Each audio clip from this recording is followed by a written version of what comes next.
পানির জন্য যে হাহাকার শুরু হয়েছে, এটা কোন পর্যায়ে গিয়ে থামবে একমাত্র আল্লাহ তাআলা ভালো জানেন।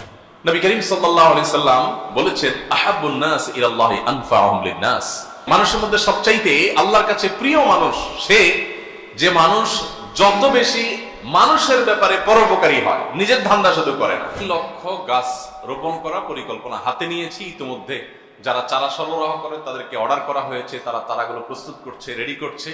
আমরা সারা দেশে 3 লক্ষ গাছ লাগানোর ঘোষণা দিয়েছি। কয়েক বছর ধরেই বাংলাদেশে, বিশেষ করে শহরে এমনকি গ্রামেও আমরা গরমের উত্তাপ যতটা অনুভব করতে অভ্যস্ত আমাদের এই প্রিয় মাতৃভূমিতে, সেই তুলনায় অনেক বেশি গরমের তীব্রতা আমরা অনুভব করছি গত কয়েক বছর ধরে। এর কারণ এটা নিয়ে নানা রকমের গবেষণা, নানা রকমের পর্যালোচনা, সংশ্লিষ্ট বিষয়ে যারা বিশেষজ্ঞ আছেন তারা তুলে ধরেছেন। আপনারা অনেকেই জানেন, দেখেছেন।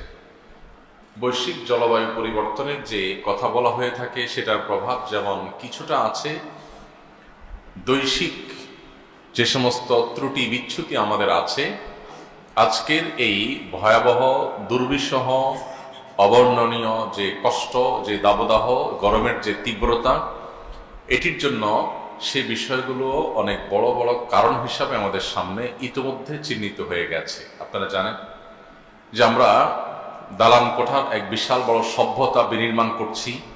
বিশেষ করে ঢাকা শহরের কথা যদি আমরা বলি, চট্টগ্রাম শহরের কথা যদি বলি, বড় বড় শহরগুলোর কথা যদি বলি, এমনকি গ্রামাঞ্চলেও আমরা শুধুমাত্র এখন দালান কোঠা তৈরি করার প্রতিযোগিতায় প্রত্যেকে আমরা লিপ্ত।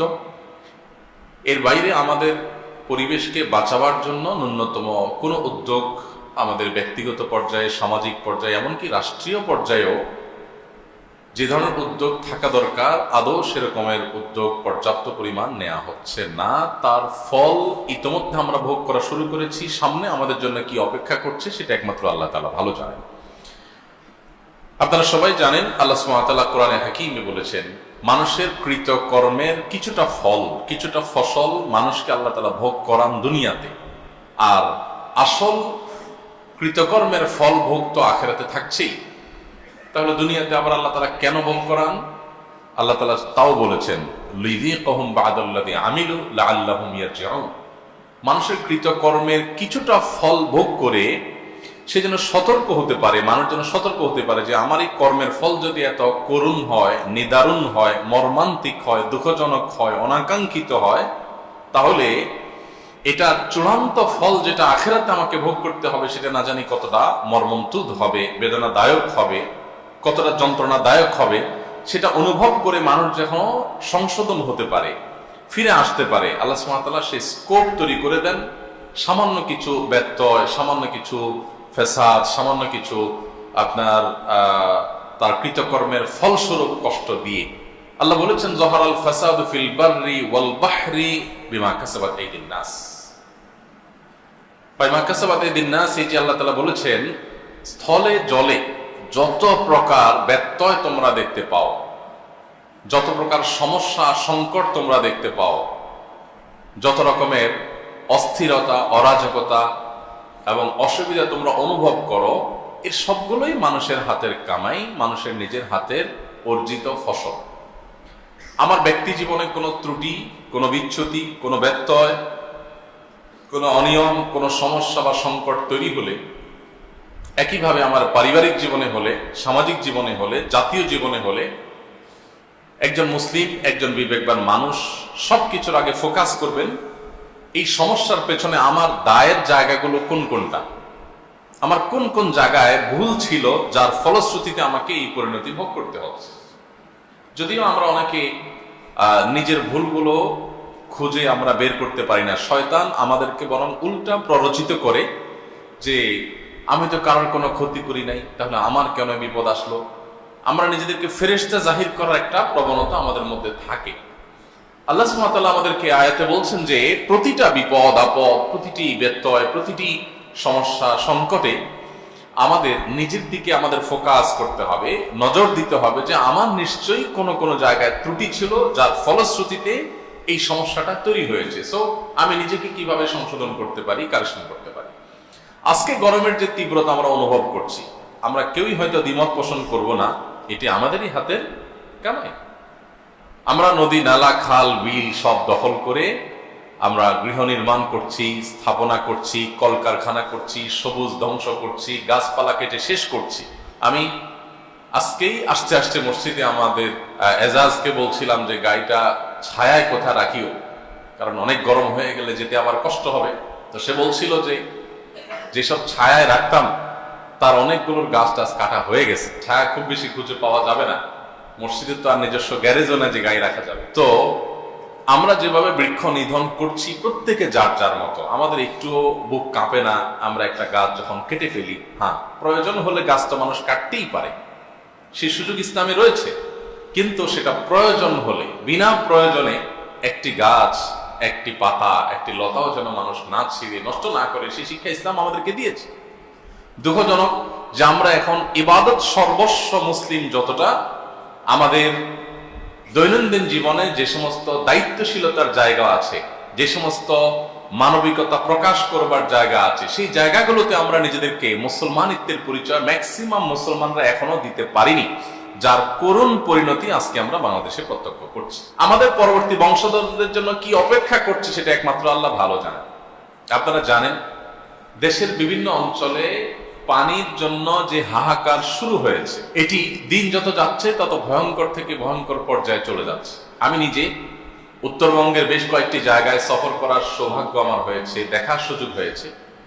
সেখানকার কিছু করুণ দৃশ্য আমাকে দেখতে হয়েছে। তোমাদের একটা হলো ঠাকুরগাঁয়ে আমি নিজের চোখে দেখেছি বহু টিউবওয়েল পড়ে আছে, হাহাকার করছে, কোনো টিউবওয়েলে পানি নাই, পানি উঠছে না। এবং আমরা আসুন্না ফাউন্ডেশন থেকে আমরা নলকূপ স্থাপন করার যে একটা কার্যক্রম আমাদের আছে, সাদকা জারিয়া কার্যক্রম হিসাবে, এই নলকূপ গুলো বসানোর ব্যাপারে আমরা এখন নতুন করে ভাবছি, আদৌ নলকূপ বসিয়ে কাজের কাজ সব এলাকায় হবে কিনা, কোথায় হবে কোথায় হবে না। না হলে টাকা পয়সা খরচ করে আমি একটা নলকূপ দেবো, কদিন পরে সেটা মরুভূমির মতো হাহাকার করতে থাকবে, পানির লেয়ার নিচে চলে গেছে, পানি নাই, চাপছে মানুষ, চাপ কল চাপ করে, পানি আসছে না।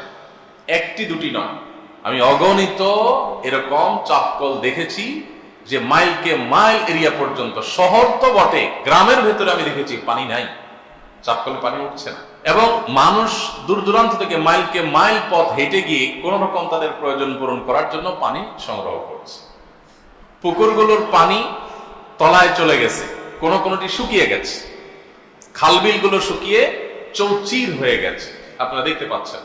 এবং সাতক্ষীরাতে আপনারা অনেকে ইতিমধ্যে দেখেছেন, বিভিন্ন জাতীয় দৈনিক এবং গণমাধ্যম নিউজ করেছে যে একটি গ্রামে বহু সংখ্যক মানুষ ক্যান্সারে আক্রান্ত হয়ে মারা গেছেন শুধুমাত্র পানির সংকটের কারণে। তারা বৃষ্টির পানি ধারণ করবার জন্য যে পদ্ধতি অবলম্বন করেছে, গবেষণায় প্রমাণ হয়েছে সেখান থেকেই ক্যান্সারের উৎপত্তি, এবং সেটির কারণে গোটা গ্রাম মরে সাফার উপক্রম।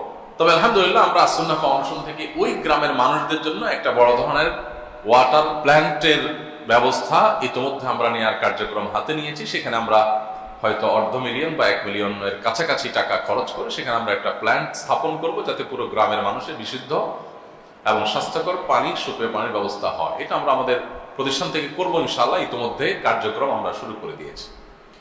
এবং কয়েক মাস আগে আমরা বাগেরহাটের শরণখোলা একটা পাওয়ার প্ল্যান্ট স্থাপন করেছি, সেটাও এরকম 6-7 লাখ টাকা কম বেশি খরচ হয়েছে। তো সেখানে আলহামদুলিল্লাহ 500-রও বেশি পরিবার পানি, সুপেয় পানির ব্যবস্থা করতে পারছে। কিন্তু কথা হলো এই সুযোগগুলো আস্তে আস্তে হারিয়ে যাচ্ছে এবং সংকট ঘনীভূত হচ্ছে, তীব্রতর হচ্ছে। আমাদের দেখার কেউ নেই, আমাদের নিজেদেরও অবস্থা এমন হয়েছে, আমি প্রায় সময় বলি যে আমাদের যে জাতীয় পর্যায়ে আমাদের প্রত্যেকটা মানুষের গণহারে যে ত্রুটিগুলো আছে, সেই ত্রুটিগুলোর মধ্যে থেকে একটা ত্রুটি হলো আমরা অনেকেই ইবাদত বন্দেগীতে মুসলমান হলেও আচার আচরণে আমরা অত্যন্ত সেলফিশ বা স্বার্থপর। একজন স্বার্থান্ধ মানুষ কোনো দিন কোশ্চিন কালেও ভালো মুসলমান হতে পারে না। তার নামাজ দিয়ে, তার রোজা দিয়ে, তার হজ দিয়ে, তার ওমরা দিয়ে, তার মসজিদ নির্মাণ দিয়ে, তার মাদ্রাসা নির্মাণ দিয়ে, কোরআন তেলাওয়াত দিয়ে, জিকির আজকার দিয়ে, তার ওয়াজ মাহফিল করে, ওয়াজ মাহফিল করিয়ে, তার টুপি লাগিয়ে, তার দাড়ি লাগিয়ে, এই সব কিছু করার পরও আপনি ভালো মুসলিম হতে পারবেন না, যাবত না আপনি স্বার্থান্ধতার বেড়াজাল থেকে, এর গণ্ডি থেকে আপনি বেরিয়ে বা আসতে না পারেন। স্বার্থান্ধের এই জায়গায় যদি আপনি দাঁড়িয়ে থাকেন, তো আপনি কখনো মুত্তাকি, আপনি কখনো ভালো মুসলমান হতে পারবেন না। আপনি নিজেকে নিয়ে ভাবতে হবে, আশপাশে মানুষ নিয়ে ভাবতে হবে। এখন আমাদের অবস্থা হলো, চাচা আপনার জান বাঁচা, আমি ভালো আছি কিনা, বড় জোর আমার মানবিকতার গণ্ডি, আমার উদারতার গণ্ডি, আমার ভালোবাসার গণ্ডি, এটা হলো আমি, আমার স্ত্রী, আমার ছেলে মেয়ে। খুব বেশি উদার মানুষ হলে একটু ভাই বোনকে নিয়ে চিন্তা করে, জাস্ট এইটুকু, শেষ। কেউ কেউ শ্বশুর বাড়িকে হয়তো এই গণ্ডিতে রাখেন, ফিনিশ। আর বাকি কে বাঁচলো, কে মরলো, কে ধ্বংস হলো, দেখার কেউ নেই। অথচ দিন শেষে আমি এই স্বার্থানদের এই যে বেড়াজাল, এই জায়গায় থাকার কারণে, আশপাশকে নিয়ে না ভাবার কারণে, সমাজ এবং দেশকে নিয়ে না ভাবার কারণে, সবাইকে নিয়ে না ভাবার কারণে এর করুণ পরিণতি আমাকে এবং আমার পরিবারের সদস্যদেরকেও বরণ করতে হবে, টুডে অর টুমরো। এই জিনিসটা আমরা বিষয় ভাবছি না। আমার চিপসটা খাওয়া হয়ে গেছে, ঠোঙাটা ফেলে দিলাম, কোথায় গিয়ে পড়লো, কার ক্ষতি হলো, কোন জায়গায় সমস্যা হলো, কে স্লিপ খেয়ে পড়লো, আমার দেখার দরকার নেই, আমার তো খাওয়া শেষ, আমি ফেলে দিছি, আমার দায় শেষ গাড়িতে। প্রত্যেকটা বিষয়ে আমরা এতটা দায়িত্ব জ্ঞানহীন, এতটা স্বার্থপর যে আমাদের নিজের স্বার্থের বাইরে আমরা দেশ, দশ, সমাজ, আশপাশটাকে নিয়ে বাবার ন্যূনতম ফুরসতটুকু যেন আমাদের মধ্যে নাই। আপনারা বারবার শুনেছেন এই হাদিস, আমরা বারবার বলার চেষ্টা করেছি। নবী করিম সাল্লাল্লাহু আলাইহি সাল্লাম বলেছেন, আহাব্বুন নাস ইলাল্লাহি আনফাউহুম লিন-নাস। মানুষের মধ্যে সবচাইতে আল্লাহর কাছে প্রিয় মানুষ সে যে মানুষ যত বেশি মানুষের ব্যাপারে পরোপকারী হয়, নিজের ধান্দা শুধু করে না, যে আমার দ্বারা কার উপকার হতে পারে, কাকে আমি একটু উপকার করতে পারি, পৌঁছতে পারি, কোনো বিপদে সহায়তা করতে পারি, আমার কারণে কারোর কোনো অসুবিধা হচ্ছে কিনা, এই জিনিসটা যখন সবাই অ্যালার্ট হয়। আমি বিভিন্ন সময় আপনাদেরকে বলার চেষ্টা করি, আমি খুব গভীরভাবে লক্ষ্য করি যে কোনো জায়গায় যাই, যে আমাদের মেন্টালিটি, আমাদের আচরণ কেমন। অশিক্ষিত সাধারণ গরিব দুস্থ অসহায় মানুষরাই শুধুমাত্র নিজে চিন্তা করে তা না, বরং তথাকথিত সমাজের এলিট শ্রেণীর মানুষগুলো আরো বেশি স্বার্থপর হয়ে থাকে। তাদের মধ্যে স্বার্থপরতার পরিমাণ আমি আরো বেশি লক্ষ্য করেছি। আমি দেখেছি যে আপনার 4 তারকা 3 তারকা মানের হসপিটালেও আমাদের স্বদেশী ভাইদের অনেকে দেখেছি স্বভাব যে আমি বেঁচে থাকি, আশপাশ সব ধ্বংস হয়ে যায়, আচার আচরণ, কাজ কাম, ময়লাটা ফেলে দিলাম, কি হলো না হলো। আমি প্রায় সময় একটা উপমা আপনাদেরকে দিয়ে থাকি, যে বাসায় চিংড়ি মাছ আনছেন, চিংড়ি মাছ কোটাকাটি শেষ, বাসায় সেটা থাকছে, আগের দিন আনছেন, কোটাকাটি করছেন, এখন গন্ধ বাইরে। সামুদ্রিক মাছ এরকম গন্ধ বাইর হয়, একটু দুর্গন্ধ বেশি ছড়ায়। তো আপনার বাসা, আপনার কিচেনে ময়লার যে বিনটা আছে সেখানে আপনার দুর্গন্ধটা ছড়াচ্ছে। তো আপনি কি করলেন, পলিথিনটার মুখটা বেঁধে আপনার দরজার সামনে রেখে দিলেন। তাতে কি হলো, আপনি বেঁচে গেলেন, আপনার পরিবার বেঁচে গেলেন, গন্ধ আর আপনাদের কষ্ট দিচ্ছে না। কিন্তু গন্ধটা এখন কে পাচ্ছে, ওই সিঁড়ি ঘর দিয়ে যত মানুষ অতিক্রম করছে, উপর থেকে নিচে নামছে, প্রত্যেকে নাকে হাত দিয়ে দিয়ে নামছে, আপনার প্রতিবেশী দরজাটা খুলছে আর দুর্গন্ধ দিয়ে তাকে ওয়েলকাম করছে। ছোট্ট একটা ইস্যু, হয়তো আমরা চিন্তাও করি না। আপনি সকাল থেকে রাত পর্যন্ত যদি কাগজ আর কলম নিয়ে নোট করেন, আমি তো বিশ্বাস করি যে আপনি দিন শেষে 20-50টা আইটেম পাবেন যে আপনি মানুষকে অনবরত কষ্ট দিয়ে যাচ্ছেন, জুলুম করে যাচ্ছেন, মানুষের অধিকার নষ্ট করছেন, পরিবেশটাকে ধ্বংস করছেন, দূষিত করছেন। আপনি আবার গরমের তীব্রতায় হাঁপ ছেড়ে বলবেন, দেশটা কি হয়ে গেল, সব মানুষ অমানুষ হয়ে গেছে, কেউ একটু গাছ টাছ লাগায় না, কেউ একটু দেখেন। ভাই আমার, এই একটি কারণে আমি আমাদের সব সর্বস্তরের ভাই বোনদেরকে বলতে চাই, আমি নিজেকেও সবসময় বলি যে আসুন আমরা মানুষ হই, ভালো মানুষ হই, পরোপকারী হই, এবং আমাদের আশপাশটা নিয়ে আমরা একটু ভাবি। যদি না ভাবি, এটা আমার দিনদারিতার কমতি। আমরা ধর্মটাকে আর এই জাতীয় মানবিক দিকগুলোকে আমরা আলাদা করে দেখি। আমাদের ধর্ম তো কমপ্লিট, ইসলামে কোনো কিছুর অপূর্ণতা নেই। আপনাকে জাতিসংঘের কাছে গিয়ে কোনো কিছু ধার করতে হবে না, আপনাকে তথাকথিত মানবাধিকার সংস্থাগুলোর কাছে গিয়ে কোনো থিওরি, কোনো আইডিওলজি, কোনো স্লোগান, কোনো তাদের পদ্ধতি, কোনো তথ্য কোনো কিছু তাদের কাছে ধার করতে হবে না। আপনি ভালো মানুষ হওয়ার জন্য, একটি বাসযোগ্য পৃথিবী, বাসযোগ্য দেশ, বাসযোগ্য সমাজ গড়ে তোলার জন্য আপনাকে কারোর কাছে যেতে হবে না। আপনি ইসলামে ফিরে আসেন, ইসলামে সবকিছু আছে। আমরা যদি ইসলামটাকে ভালো করে বুঝি, তাহলে সমাজটা বসবাস যোগ্য হয়ে যাবে। আর না হলে এটা দিন থেকে দিন আরো ভয়ঙ্কর আকারে চলে যাবে। পানির জন্য যে হাহাকার শুরু হয়েছে, এটা কোন পর্যায়ে গিয়ে থামবে একমাত্র আল্লাহ তাআলা ভালো জানেন। বিভিন্ন হাদিস থেকে আমরা অবশ্য জানি কিয়ামতের আগে পানির জন্য হাহাকারের পরিমাণ বাড়বে এবং এত ভয়াবহ আকার ধারণ করবে যে পানির জন্য যুদ্ধ হবে। কারণ পানি দখল পুনর্দখলের ব্যাপার স্যাপার থাকবে। তো এরকম একটা পরিস্থিতিতে এই গরমের দাবদাহ, এটা থেকে উত্তরণের জন্য, এটা থেকে বেরিয়ে আসার জন্য আমাদের সুদূর প্রসারী পরিকল্পনার কোনো বিকল্প পথ খোলা নেই। আমাদেরকে একটি বিপ্লব করতে হবে। সেই বিপ্লবটা হলো বৃক্ষরোপণের বিপ্লব। সর্বস্তরে এমন কোন মানুষ আমরা থাকবো না যে আমি নিজ উদ্যোগে এক বা একাধিক গাছ রোপণ করে সেটির পরিচর্যা করে সেটিকে বড় করে তোলা, এটা আমি করব। আমার সন্তানকে যেরকম আমি গড়ে তুলি, আমার পরিবারকে যেরকম আমি গড়ে তুলি, আমি কিছু গাছ এরকম লাগাবো, সেগুলো প্রাণ, এবং সেই প্রাণগুলোকে আমি গড়ে তোলার চেষ্টা করব। নবী করিম সাল্লাল্লাহু আলাইহি সাল্লাম বলেছেন, ফি কুল্লি রাতবি কাবিদিন আজরুন, প্রত্যেক প্রাণ বিশিষ্ট সৃষ্টি। দেখুন, 1400 বছর আগে প্রাণ আর প্রাণী আর প্রাণ বিশিষ্ট সৃষ্টির মধ্যে পার্থক্য এখন আমরা করছি। এখন আমাদের ছেলেদেরকে আমরা পড়াচ্ছি, ছেলে মেয়েদের পড়াচ্ছি, আমরা বলছি যে গাছের প্রাণ আছে, কিন্তু সে প্রাণী নয়, গাছেরও প্রাণ আছে। আমরা এখন এসব বলছি। নবী সাল্লাল্লাহু আলাইহি সাল্লামের 1400 বছর আগের হাদিস লক্ষ্য করুন। প্রত্যেক প্রাণ বিশিষ্ট সৃষ্টি এর কোনো উপকার সাধন করলে, কোনো প্রকার সেখানে যদি আপনার তার জীবনকে রক্ষা করবার জন্য আপনি কোনো উদ্যোগ নেন, ধরুন একটা গাছের গোড়া আপনি একটু পানি ঢাললেন, এটা তার জীবন ধারণ করবার জন্য, রক্ষা করার জন্য আপনার একটা ক্ষুদ্র উদ্যোগ, তাহলে এর কারণে আপনি আল্লাহর কাছে সওয়াব পাবেন। নবী করিম সাল্লাল্লাহু আলাইহি সাল্লামকে জিজ্ঞাসা করা হয়েছে, সবচেয়ে উত্তম সাদাকা কি? সবচেয়ে উত্তম সাদাকা কি? সবচেয়ে উত্তম দান কি? তিনি বলেছেন, সবচেয়ে উত্তম দান হলো, দানের ক্ষেত্রে সবচেয়ে উত্তম আইটেম হলো সাকিউল মা, মানুষকে পানি পান করা। তো এই যে উত্তম সাদাকা, এই উত্তম সাদাকাটি করবার সুযোগ আমাদের তৈরি হয়েছে। এবং হাদিসের ভাষ্যটা একটু আমরা লক্ষ্য করি, দুটি শব্দ, সাকিউল মা। সাকিউল মানে পানি পান করানো, পানি সিঞ্চন করানো, পানি দ্বারা সিক্ত করা। মা মানে পানি, পানি দ্বারাই সিক্ত করা, এটা হলো সর্বোত্তম সাদাকা। এখানে নবীজি বলেন নাই মানুষকে সিক্ত করা, অর্থাৎ শুধু মানুষকে পানি পান করিয়ে সিক্ত করলেন, এটাই শুধুমাত্র উত্তম সাদাকা নয়, এটাকে তিনি ওপেন রেখেছেন। সাকিউল মা, পানি দ্বারা সিক্ত করাটা হলো সর্বোত্তম সাদাকা।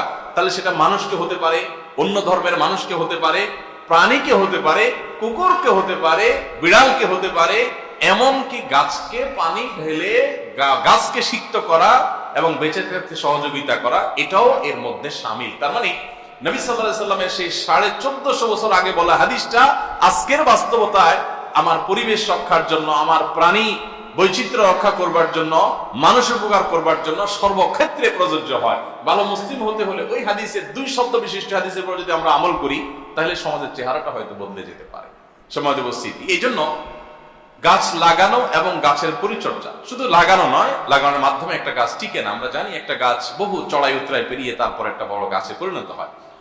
তো তিল তিল করে ওই গাছকে গড়ে তোলা, সেটাকে বড় করে তোলা, এটার জন্য আমাদের প্রত্যেককে উদ্যোগ নিতে হবে। এমনকি আমরা যারা শহরে জীবনে বসবাস করছি, আমরা চাইলে অনেক কিছু করতে পারি। আমরা হয়তো মনে করি আমার নিজস্ব কোনো জায়গা নাই, বাড়ি নাই, আমি ভাড়াটিয়া ফ্ল্যাটে থাকি, আমি কি করব? আপনার অনেক কিছু করার আছে। এই জন্য বৃক্ষরোপণের পরে আমাদের প্রত্যেকটা মানুষকে আন্তরিক হতে হবে। আমরা এই বছর, অর্থাৎ এই যে সামনের বর্ষাকে সামনে রেখে 3 লক্ষ গাছ রোপণ করার পরিকল্পনা হাতে নিয়েছি। ইতিমধ্যে যারা চারা সরবরাহ করে তাদেরকে অর্ডার করা হয়েছে, তারা চারাগুলো প্রস্তুত করছে, রেডি করছে। আমরা সারা দেশে 3 লক্ষ গাছ লাগানোর ঘোষণা দিয়েছি। আলহামদুলিল্লাহ, এই প্রকল্পে সবার অংশগ্রহণ করবার সুযোগ আছে, কারণ আমাদের কাছে এটার জন্য কোনো ফান্ড সেরকম উল্লেখযোগ্য নেই।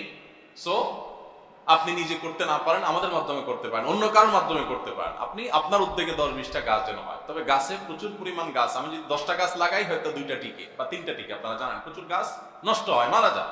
এই জন্য আপনি যদি 50টা গাছ লাগানোর উদ্যোগ নেন এবং পরিশ্রম করেন, দিন শেষে 2-4-5টা হয়তো ইনশাআল্লাহ টিকে যাবে, এবং এটা আপনার নাজাতের জরিয়া হবে। আপনারা সবাই হাদিস মুখস্থ, বারবার আপনারা শুনেছেন, নবী সাল্লাল্লাহু আলাইহি সাল্লাম বলেছেন, কেউ যদি কোনো গাছ লাগায়, কোনো গাছ রোপণ করে, সেই গাছ থেকে কোনো মানুষ তো বটেই, পশু পাখি, এমনকি পোকা মাকড় কীট পতঙ্গ পর্যন্ত যদি ওই গাছ থেকে খায় বা কোনো উপকার গ্রহণ করে, গাছের পাতা পল্লব, গাছের মুকুল, ফল, ফসল, কোনো কিছু, কোনো পোকায় খেলো, মাকড়ে খেলো, কোনো পাখি খেলো, মানুষ তো বটেই, মানুষ প্রাণী কুল সেখান থেকে উপকৃত হলো, এর মাধ্যমে তিনি আল্লাহর কাছে সাদকায়ে জারিয়ার সওয়াব লাভ করবেন। দেখুন, এই জন্য বলা হয় গাছ লাগানো মানে হলো সওয়াবের গাছ লাগানো। যে কোনো গাছ লাগানো মানে হলো মূলত সওয়াবের গাছ লাগানো। নবী সাল্লাল্লাহু আলাইহি ওয়াসাল্লাম এটাকে সাদকায়ে জারিয়া হিসেবে আখ্যায়িত করেছেন। তার মানে আমি মনে যাব, আমি যদি 500 গাছ লাগানোর পরিকল্পনা করি এবং এগুলো পরিচর্যা করি, এখান থেকে যদি 10টা 20টা টিকে যায়, বড় হয়ে যায়, ফল ফসল হয়ে যায়, আমি কবরে চলে গেছি, গাছ বেঁচে আছে, এই গাছ থেকে যতদিন পর্যন্ত মানুষ উপকার হবে, অক্সিজেন গ্রহণ করবে, নানা রকম সুবিধা পাবে, ছায়া পাবে মানুষ, আপনি কবরে শুয়ে থাকবেন, এই যে উপকার পাচ্ছে আপনি আপনার আমল নামায় সওয়াব পেতে থাকবেন। আমরা সাদকা জারিয়া বলতে শুধু মসজিদ মাদ্রাসা নির্মাণ বা এই জাতীয় ভালো কাজ করাগুলোকে বুঝি, এগুলো সাদকা জারিয়ার প্রধান কাজ, সন্দেহ নেই। কিন্তু এর বাইরেও সাদকা জারিয়ার অপশন আছে, তার মধ্যে একটা হলো এই বৃক্ষরোপণ। আপনারা এই হাদিসে শুনেছেন, নবী সাল্লাল্লাহু আলাইহি ওয়াসাল্লাম বলেছেন, কারোর হাতে যদি গাছের কোনো চারা থাকে, সে গাছ রোপণ করতে যাচ্ছে, আর এর মধ্যে যদি সে দেখতে পায় যে মহাপ্রলয় শুরু হতে যাচ্ছে, ইসরাফিল সিংহা ফুৎকার দিবেন, সৃষ্টি জগৎ তুলোর মতো সব উঠতে থাকবে, শেষ হয়ে যাবে এই সৃষ্টি জগৎ, এই সংসার আল্লাহ তাআলা সাঙ্গ করে আবার কিয়ামত প্রতিষ্ঠিত করবেন, বিচার দিবস প্রতিষ্ঠিত হবে, সব শেষ হবে, পৃথিবী তার আয়ুর শেষ জায়গায় চলে যাবে। এটা কেউ যদি দেখতে পায়, তার হাতে গাছের চারা আছে, দেখতে পাচ্ছি ইসরাফিল সিংহা ফুৎকার দিবে এবং সব শেষ হয়ে যাবে, এখন চারা লাগায় লাভ নাই, কিন্তু এইটুকুন ফুরসত যদি সে পায় যে চারাটা লাগাতে পারে, নবী সাল্লাল্লাহু আলাইহি ওয়াসাল্লাম বলেছেন সব ধ্বংস হয়ে যাক তার দেখার দরকার নেই, সে যেন তার দায়িত্বটা পালন করে গাছের চারাটা যেন লাগিয়ে দেয়। আপনি কোন ধর্ম পাবেন, কোন ধর্ম পাবেন, কোন দর্শন পাবেন যেই দর্শনে এইভাবে বৃক্ষ রোপণের জন্য উৎসাহিত করা হয়েছে? আপনার কোন পরিবেশবাদীর কাছে যাওয়ার প্রয়োজন নেই, আপনার কোন তথাকথিত মানবতার ধ্বজাধারীদের কাছে শরণাপন্ন হওয়ার প্রয়োজন নেই। আপনি মুসলমান হলেই আপনি মানুষ হয়ে যাবেন, আপনি মানুষ হয়ে গেলে পৃথিবীটা সুন্দর হয়ে যাবে, আর কিছু লাগবে না। এই জন্য সবাই গাছ লাগাবো তো ইনশাআল্লাহ। আমাদের ছোট বাচ্চারা যখন স্কুলে যায়, ওরা যখন মাদ্রাসায় যায়, ওরা যখন কলেজে যায়, ইয়াংরা, তাদের টিফিনে যে পানির পট নিয়ে যায়, বেশিরভাগ বাচ্চাদের ক্ষেত্রেই তাদের সব পানি শেষ করতে পারে না, মারা বাচ্চাদের সাথে লড়াই করে, যুদ্ধ করে, তাই না? তো এই পানিগুলো যে থেকে যায়, এগুলো কি করি আমরা? বাচ্চা এনে রেখে দিল, মা ব্যাগ চেক করে পানিটা বেসিনে ফেলে দিল। তাহলে এই যে একটু বিশুদ্ধ পানি কষ্ট করে এই বোতলে ভরা হলো, পটে ভরা হলো, বাচ্চার থেকে যাওয়া পানিটা আপনি বেসিনে ফেলে দিলেন, কোনো কাজে লাগলো? পানিটা অপচয় হলো, পানিটা নষ্ট হলো। আপনি যে বাচ্চাকে শেখাতেন যে তুমি নিচে আসার সময় কোনো গাছ দেখলে, সেটা হোক আরেকজনের গাছ, হোক আরেকজনের ক্ষেত, যেখানে কোনো গাছ দেখলে ওখানে পানিটা ঢেলে তুমি খালি পটটা নিয়ে আসো, কিংবা বাসার কোনো টব থাকলে বাচ্চার হাত দিয়ে সেই পানিটা আপনি টবের গোড়ায় ফেললেন, তাহলে পানিটা সদ্ব্যবহার হলো। এরকম ছোটখাটো অনেক বিষয় আছে যেগুলোতে আমরা ফোকাস করলে আমাদের আজকের যে ক্রাইসিস আমরা দেখতে পাচ্ছি, ক্রাইসিস থেকে, এই সমস্যা থেকে উত্তরণের অনেক পথ আমরা কিন্তু খুঁজে পাবো। তো সেই দায়িত্বশীলতার জায়গাটা আমাদেরকে যেতে হবে। এবং আমি যদি বলছিলাম শুরুতে, আবারও বলছি, আমাদেরকে একটা বিপ্লব করতে হবে, সেটা হলো বৃক্ষ রোপণ এবং বৃক্ষ পরিচর্যা করার বিপ্লব আমাদেরকে করতে হবে। আমাদের এখনো অনেক ফল ফসল বাহির থেকে আমদানি করতে হয়, তারপর আমাদেরকে নির্ভর করতে হয়। আমরা প্রায় শুনি যে গরমের তীব্রতায় আমাদেরকে বিশেষজ্ঞগণ বলেন সুস্থ থাকার জন্য, আপনার হিট স্ট্রোক থেকে বাঁচার জন্য প্রচুর পরিমাণে লেবুর শরবত খান, এটা অনেক উপকার হয়। এখন লেবু উৎপাদন না করলে শরবত খাবেন কোথেকে? প্রচুর পরিমাণে লেবু উৎপাদন করা দরকার। আমরা বাগেরহাটে এক অভাবী মানুষ, ওনাকে 100 লেবুর চারা দিয়েছিলাম 21 সনে সম্ভবত, কদিন আগে। সেখানকার আমরা আবার দেওয়ার পর সেগুলোর ফলো আপ করার চেষ্টা করি যে কি হালে আছে না আছে। খবর পেয়েছি উনি সেটা কয়েক শতাংশ জায়গাতে লাগিয়েছেন এবং সেখান থেকে 5000-এর মতো লেবু তিনি এবার আহরণ করবেন উনি আশা করছেন। তো আমরা অনেক গরিব মানুষকে বিভিন্নভাবে উপকার করি, অনেকে নগদ টাকা পয়সা দিই। আপনি একটু উদ্যোগ নেন যে তোমাকে আমি টাকা দেবো না, ক্ষেত আছে, চলো আমি চারা কিনে দেই, ভালো জাতের চারা, তুমি এটাকে পরিচর্যা করো, পরিচর্যা করতে বলে তোমাকে আবার দ্বিগুণ বাড়াই দেবো পরের বছর, তাকে আপনি কাজে লাগান এবং সেই সাথে বৃক্ষরোপণের জন্য আপনি নিজেও ভূমিকা রাখেন। এভাবে আমরা যদি সবাই সচেষ্ট হই, হয়তো ইনশাআল্লাহ এই সমস্যা থেকে উত্তরণের পথ আমরা খুঁজে পাবো। সেই সাথে গরমের তীব্রতা প্রিয় নবী সাল্লাল্লাহু আলাইহি সাল্লামের সুন্নাহ হিসাবে ইস্তিসকার নামাজ আমাদের প্রতিষ্ঠিত করা দরকার। সারা দেশব্যাপী সর্বত্র যেখানে সুযোগ পান, এই মহকুলি মসজিদে গত বছর পড়ার উদ্যোগ নেওয়া হয়েছিল। আমি যতটুকু মনে পড়ে ইমাম সাহেবকে বলেছিলাম, গরমের তীব্রতা আল্লাহর কাছে আমরা প্রাণী প্রার্থনা করব, ইস্তিসকার নামাজ পড়ব। পানি দেওয়া না দেওয়ার মালিক আল্লাহ তাআলা, আমরা আল্লাহর কাছে চাইবো এবং চাইবো উপকারী বৃষ্টি, এমন বৃষ্টি যে বৃষ্টিতে আমাদের ফসলের ক্ষতি হবে না, কৃষকের ক্ষতি হবে না, সেরকম বৃষ্টি, স্বস্তির বৃষ্টি আমরা চাই। আল্লাহ তাআলার কাছে সে দোয়া শিক্ষা নবী সাল্লাল্লাহু আলাইহি ওয়াসাল্লাম আমাদেরকে দিয়েছেন, আল্লাহুম্মা সাইয়্যিবান নাফিআ। আল্লাহ আপনার কাছে আমরা উপকারী বৃষ্টি চাই, যে বৃষ্টি আমাদের উপকার বয়ে আনবে, কোনো ক্ষতি বয়ে আনবে না, সেই বৃষ্টি আমরা চাই। সে দোয়া আল্লাহ তাআলার কাছে আমরা করতে থাকবো। এবং সেই সাথে এই গরমের তীব্রতা আমাদেরকে স্মরণ করিয়ে দেয় জাহান্নামের কথা। আল্লাহ তাআলা কোরআনে বলেছেন, কুল নারু জাহান্নামা আশাদ্দু হাররা। হে রাসূল বলে দিন, জাহান্নামের আগুন এর চাইতে অনেক তীব্র, সে আগুনের উত্তাপ এর চাইতে অনেক ভয়াবহ হবে, অনেক কঠিন হবে। অতএব দুনিয়ার এই কষ্ট থেকে বাঁচার জন্য আমরা যেরকম নানা ব্যবস্থা নিচ্ছি, একই সঙ্গে যেন আমার স্মরণে চলে আসে জাহান্নামের আগুন যদি আমি অ্যাভয়েড করতে চাই, তাহলে আমার তার জন্য অনেকগুলো কর্মসূচি হাতে নিতে হবে, পদক্ষেপ নিতে হবে এবং নিজেকে সংশোধন করতে হবে এবং আল্লাহর কাছে পানা চাইতে হবে, আল্লাহুম্মা আজিরনা মিনান নার, যে আল্লাহ এই গরমের উত্তাপ থেকে আমি বাঁচার জন্য চেষ্টা করছি, অথচ দুনিয়ার আগুন, সেটা ঘরবাড়িতে চুলোর যে আগুন, সেটা এমনকি সেটা যদি কলকারখানার আরো উত্তপ্ত আগুন যদি হয়ে থাকে, সেই আগুনের চাইতে দুনিয়ার আগুন যত উত্তপ্ত হতে পারে তার সর্বোচ্চ মাত্রার উত্তপ্ত আগুনের চাইতেও জাহান্নামের আগুনের উত্তাপের পরিমাণ 70 গুণ বেশি। তো সেই রকম ভয়াবহ শাস্তি দেশ মানুষ মারা যাবে না, কিন্তু কষ্ট পেতে থাকবে, কারণ সেখানে কোনো মৃত্যু থাকবে না আখিরাতে। যে সূর্য আজ আমার থেকে হাজার হাজার লক্ষ লক্ষ কিলোমিটার, কোটি কিলোমিটার দূরে থাকা সত্ত্বেও তার উত্তাপে আমি কয়লা হওয়ার উপক্রম। প্রতিদিনই আপনারা দেখছেন হিট স্ট্রোকে মানুষ মারা যাচ্ছে সারা দেশে বিভিন্ন জায়গায়, পত্রপত্রিকার কয়টা খবর আসছে, এর বাইরে বহু মানুষ গরমে হিট স্ট্রোকে মারা যাচ্ছে। এরকম ভয়ঙ্কর অবস্থা তৈরি হচ্ছে সূর্য এত দূরে থাকা কারণে। শুধু সূর্যের উত্তাপে যদি অবস্থা হয়, এই সূর্য কিয়ামতের ময়দানে মাথার খুব কাছাকাছি অবস্থান করবে, পুড়ে ছাই হয়ে যাওয়ার কথা, বর্ষ নাই হয়ে যাওয়ার কথা, কিন্তু সেটা হবে না। আখিরাত এবং পৃথিবীর সাথে পার্থক্য এটা যে সেখানে কোনো মরণ হবে না, শুধু কষ্ট ভোগ করতে থাকবে মানুষ। তাহলে সেখানে আরশের নিচে ছায়া পাওয়া দরকার, সেই কষ্ট থেকে রক্ষা পাওয়া দরকার, তার জন্য আমাদেরকে পদক্ষেপ নিতে হবে। অর্থাৎ ইমানদার প্রতিটি নেগেটিভ বিষয় থেকেও পজিটিভ মেসেজ গ্রহণ করার, শিক্ষা গ্রহণ করার চেষ্টা করবে। বিধায় গরমের এই উত্তাপ থেকে আমরা সেই শিক্ষাগুলো গ্রহণ করব এবং নিজেদেরকে সংশোধন করব, বৃক্ষরোপণ করার জন্য সচেষ্ট হব, পানি পান করানো একটা উত্তম ইবাদত, সেই কাজটা আমরা করব। প্রিয় নবী সাল্লাল্লাহু আলাইহি সাল্লাম একটি পাখি তার বাচ্চাদের প্রতি আপনার সদয় হয়ে পাখি শিকার করে আনা মানুষকে বলেছিলেন, তুমি যে মা পাখিটাকে শিকার করে আনলে, তার বাচ্চাগুলোর অবস্থা কতটা করুণ হতে পারে। নবী সাল্লাল্লাহু আলাইহি সাল্লামের উৎসাহে অনুপ্রেরণায় তিনি সেই মা পাখিটাকে ছেড়ে দিয়েছেন এবং যে বাচ্চাদের আশ্রয় হয়েছে মা পাখিটা।